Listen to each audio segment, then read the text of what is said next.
आप सभी को मेरा नमस्कार। स्वागत है आपका अपने चैनल सुनहरी कहानियाँ में। आज की कहानी है सुबह का भूला, जिसकी लेखिका मनीषा कुलश्रेष्ठ जी हैं। कहानी शुरू करने से पहले मेरा आपसे विनम्र निवेदन है, यदि आपको मेरे द्वारा सुनाई गई कहानियाँ पसंद आती हैं तो कृपया कहानी को लाइक, शेयर और चैनल को सब्सक्राइब कीजिएगा। आइए सुनते हैं कहानी सुबह का भूला। बेमन से मुंडेरों को कतार की कतार दीपों से सजाती हुई शैलजा इस बार दीपावली पर बच्चों के उत्साह के आगे उलझ कर रह गई। क्या करती? बड़े हो रहे बच्चों ने इस बार कह ही तो दिया था। मम्मी बहुत रोली हर बार दीपावली पर। आप उस आदमी के लिए जो हमारा पापा है, अब हमारी खुशी के लिए दीपावली पर घर सजाओ। इस बार हम तीनों ही मिलकर धूमधाम से दीपावली मनाएंगे। यह कहने वाला उसका 14 साल का बेटा था, पर प्यारी सी 12 साल की बेटी की चमकती आंखें भाई के उत्साह का अनुमोदन करती प्रतीत हो रही थीं। उसने भी बच्चों की मासूम खुशियों का ख्याल कर वह सब कुछ किया जो उन्होंने चाहा। अंतिम दीप को घर की देहरी पर रख शैलजा घर के अंदर आ गई। दोनों बच्चे तैयार होकर व्यस्त थे। बेटी पूजा की जगह पर रंगोली बनाने में, बेटा पटाखों के ढेर को सजाने में। मन में कहीं हुक सी उठी। पहली दीपावली याद आ गई। वो दोनों बड़े उत्साह से राजन के घर कानपुर गए थे। वहां जाकर उसका सारा उत्साह तभी काफूर हो गया जब देखा राजन पूरे समय अपनी बड़ी भाभी के कमरे में रहता, उनसे बतियाता, उनके बच्चों से खेलता और वह सास के साथ रसोई में लगी रहती। यहाँ तक कि खाना भी वह भाभी जी के कमरे में खा लेता। उसका उदार मन कुछ अवांछित बात सोचने को तैयार तो न था, पर न जाने क्या था कि वह खुश हो ही न सकी। पटाखे भी उसने बच्चों के साथ ही छुड़ाए। उसने प्यार से शिकायत की तो यह कहकर चुप करा दिया कि ये मेरे ही बच्चे हैं, तुम्हारे साथ तो पूरे समय रहूंगा। यह समय उनका है, फिर उनके पिता दुबई से आ ही कितना पाते हैं। फिर तो हर वर्ष वही और वैसी ही दीपावली मनती। जब उसे पहली बार राजन और भाभी के अजीबोगरीब संबंधों का पता चला तो वह चौंकी थी। चुपचाप सी, साधारण सी दिखने वाली भाभी और राजन के बीच ऐसा कैसे हो सकता था। तब वह भाभी के कमरे के बाहर से बाथरूम जाने के लिए गुजरी तो उसे भाभी के पैरों पर चलते राजन के हाथ दिखे। उसका दिल धक्क से रह गया। फिर भाभी की अलमारी में उसे अपने जैसे मोती के कर्ण फूल दिखे, जो राजन ने पिछली दिवाली से पहले मुंबई से ही खरीद कर दिए थे। जब राजन और भाभी के संबंध स्पष्ट हो ही गए तो उसने सास से बात की। सास ने यह कहकर टाल दिया कि बड़ी जाने की राजन, अब हमें पूजा पाठ के दिनों में इस गंदगी में ना समेटो तो अच्छा है। हम तो जाने कब से झेल रहे हैं बड़ी के चरित्र। कितनी आसानी से पल्ला झाड़ लिया था सास जी ने। सगाई के समय कैसे गले लगाकर बोली थी यही सास कि आपकी बेटी जिस नाज से रह रही है आपके घर में, वैसे ही हमारे घर में रहेगी। वैसे भी राजन तो बंबई रहता है, ये भी वहीं रहेगी। तब तो जज की बेटी का लाखों का दहेज दिखा था उन्हें, और सुंदर सुशील बहू। और वह चौंकी तो थी जब सास बार बार उन्हें शादी के पहले ही सप्ताह बंबई जाने के लिए कहती रही थी। बड़े भाई बस 4 दिन को आकर चले गए और पूरी शादी में बड़ी बहू का मुंह फूला हुआ था। राजन बहुत उलझे हुए लगे थे, उखड़े उखड़े भी। विदा होकर जब आई तो वे गजले चरा कर कमरे में बंद होकर सो गए थे। कितना अजीब स्वागत था उसका। पर बाद में राजन उसके सौंदर्य और सौम्य व्यक्तित्व में बंध ही गए थे। कितने कितने विचार और स्मृतियां मन की तहों से निकले आ रहे थे। और पिछली कुछ दीपावलियों पर जब उसने राजन को जाने से मना कर दिया तो राजन ने अकेले जाना शुरू कर दिया। पहली बार तो उसने गुस्से में दीपावली ही नहीं मनाई। लक्ष्मी पूजा कर बेमन से बस बच्चों को खाना खिलाकर खुद कमरा बंद करके फूट फूट कर रोई थी। बच्चे सहम कर सो गए थे। अब जब दोनों में करार हो गया था कि जो भी है उसके साथ बच्चों के लिए जीना है। बाकी दोनों मानसिक रूप से स्वतंत्र हैं, तो वह दीपावली मना लेती है बच्चों की खुशी के लिए, पर कहीं ना कहीं मन बिखर जाता है। हालांकि साल भर में राजन कभी कानपुर जाने का नाम नहीं लेते। बस दीपावली के 15 दिन बड़ी भाभी के और उनके बच्चों के नाम है। पहली बार जब आक्रामक होकर उसने राजन से पूछा था, तो उसने कितनी आसानी से स्वीकार कर लिया था। शैल, ये संबंध बहुत पुराना है, मैं तो शादी ही न करता। भाभी ने ही जिद की। हाँ, और आपने उनके कहने पर मेरे ऊपर दया करके मेरा उद्धार कर दिया। नहीं तो मेरी कहीं और शादी नहीं होती, है ना? यह ग्लानि है मुझे, पर विवश हूं। आने दो बड़े भैया को। वे जानते हैं, वही वजह है इस संबंध की। वे भारत आना नहीं चाहते। तो पूरा खानदान ही नपुंसक है। शैलजा, चीखो मत राजन। शैलजा, मैं अब तो कितना कम जाता हूं। बस दीपावली पर वे बच्चे मेरी प्रतीक्षा करते हैं, और हम तो। तुम तो चल रही हो ना? नहीं राजन, अब से हम दीपावली अपने घर मनाएंगे। यह असंभव है। तुम्हारे न जाने की स्थिति में भी मुझे जाना होगा। पहले जो कुछ भी रहा हो, अब यह संबंध मेरी जिम्मेदारी बन गया है। एक ठंडा मगर बहुत कड़ा और ठना हुआ जवाब था राजन का। वह जान गई थी वह उसे नहीं रोक सकेगी, तो हंगामा खड़ा करने से क्या फायदा। अब तक वह दो मासूम बच्चों की माँ थी। बच्चों के सामने वह विवश थी। मायका माँ के न रहने से उजड़ा सा हो गया था। मात्र बीए पास शैल अलग होकर आत्मनिर्भर होने के नाम से घबराती थी, और प्रकृति से संयत शांत राजन से उसे इस 15 दिन की घनघोर पीड़ा के अलावा और कोई दुख नहीं था। पर्याप्त से ज्यादा पैसा, ओएनजीसी की ग्रेड 1 सर्विस, शानदार घर, प्रतिष्ठा, अलग होने का साहस न कर पाने पर एक करार के तहत जीने लगी थी। वह दाम्पत्य सुख समाप्त प्राय था। उसके छूने भर से उसे घृणा होती। उसने बच्चों में उलझा लिया था स्वयं को। बच्चे भी अब समझने लगे थे माँ की पीड़ा। पापा को रोकते थे, पर राजन बच्चों से कहते तुम चलो, तो वे मम्मी को छोड़कर जाने को तैयार ही नहीं होते थे। इस बार बच्चों ने ठान लिया था कि पापा के बिना भी खूब धूमधाम से दीपावली मनाएंगे, और उन दोनों ने राजन को एक बार भी कानपुर न जाने को नहीं कहा। धनतेरस से ही उत्साह शुरू हो गया था। सबने खूब शॉपिंग की। दोनों ने मिलकर शैल को मैसूर सिल्क की हल्की जामुनी चांदी की जरी वाली साड़ी खरीदवाई ही नहीं, दीपावली पर पहनने की जिद भी की। शैल पूजा की तैयारियां करती। बेटी सलोनी के पास आकर 7 बड़े घी के दीपक जलाने ही चली थी कि फोन घनघनाया। मम्मी जी, आप कैसी हैं? आप दीपावली की शुभकामनाएं।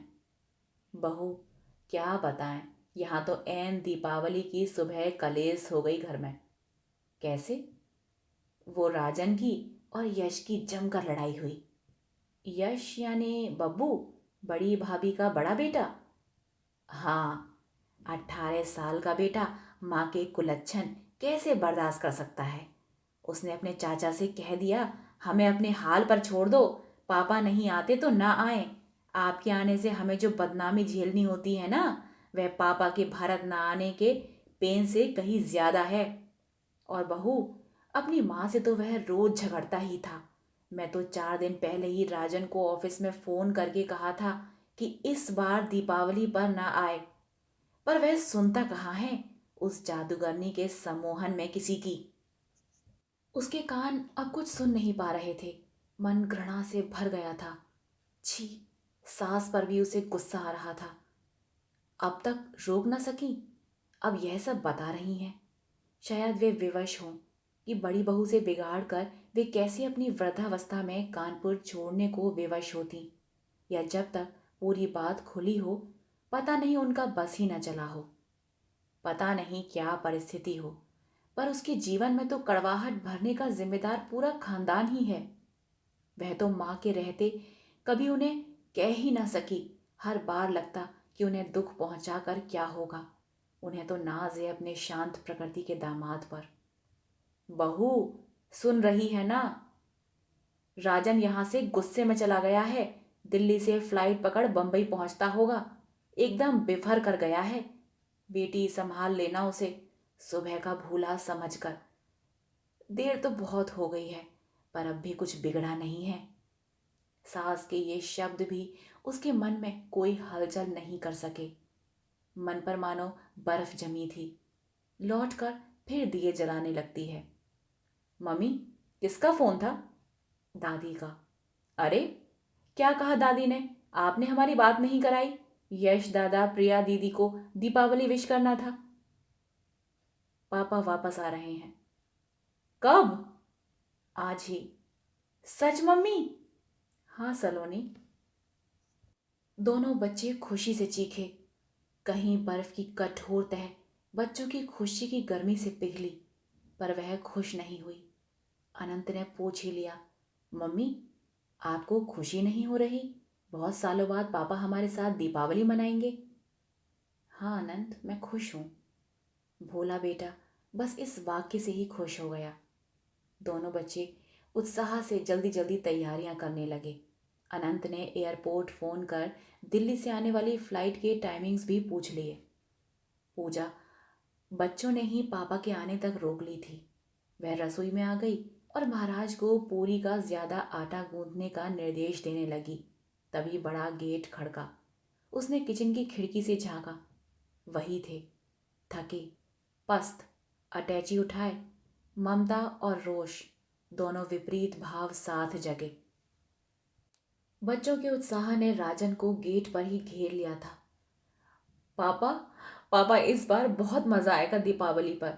राजन के चेहरे का कोहरा छटा। उसने दोनों को कस लिया।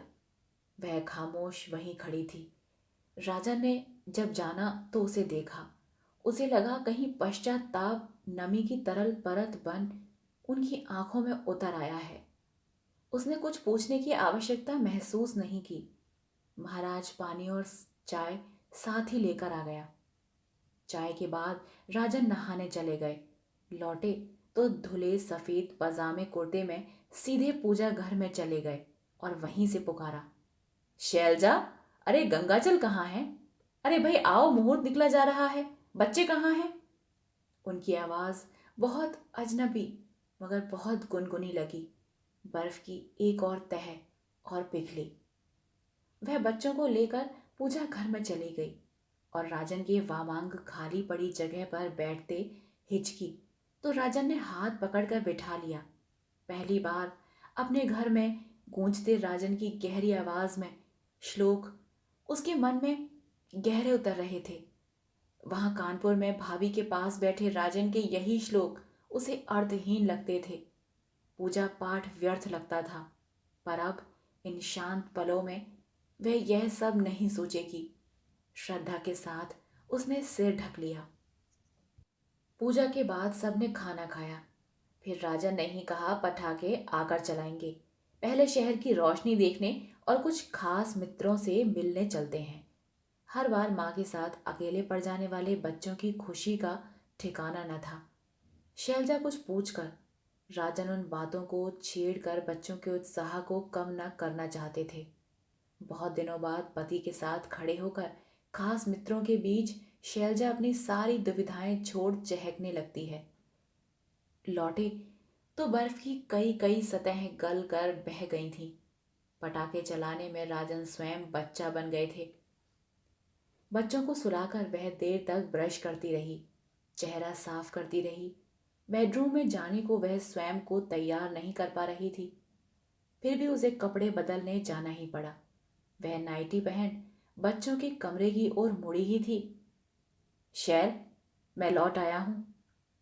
जानती हूं, मुझे सहेज लो ना। राजन, अब बहुत देर हो गई है। हाँ शैल, पर हम अभी साथ ही हैं। किसने कहा? राजन, हम बच्चों की वजह से ही सिर्फ दिखावे भर को साथ में हैं। मैंने तुम्हें और तुमने मुझे कब का मुक्त कर दिया था। अब इतनी जलालत मुझे देकर और स्वयं झेल कर लौटे हो तो क्या लौटे हो? क्या फिर से नई शुरुआत नहीं हो सकती? नहीं। शैलजा बिफर गई। अब जिंदगी के उत्साह भरे साल गवा कर अब नहीं। जिंदगी बीत तो नहीं गई शैल, मैं संपूर्ण होकर लौटा हूं। सुबह का भूला हुआ मैं शाम को लौट आया हूं। मुझे अपना लो। रो पड़े राजन। शैल बिफरी बैठी रही। उसका सालों का आक्रोश उसके मन को धधका रहा था। उसने राजन को चुप नहीं करवाया, पर वहीं बैठ गई।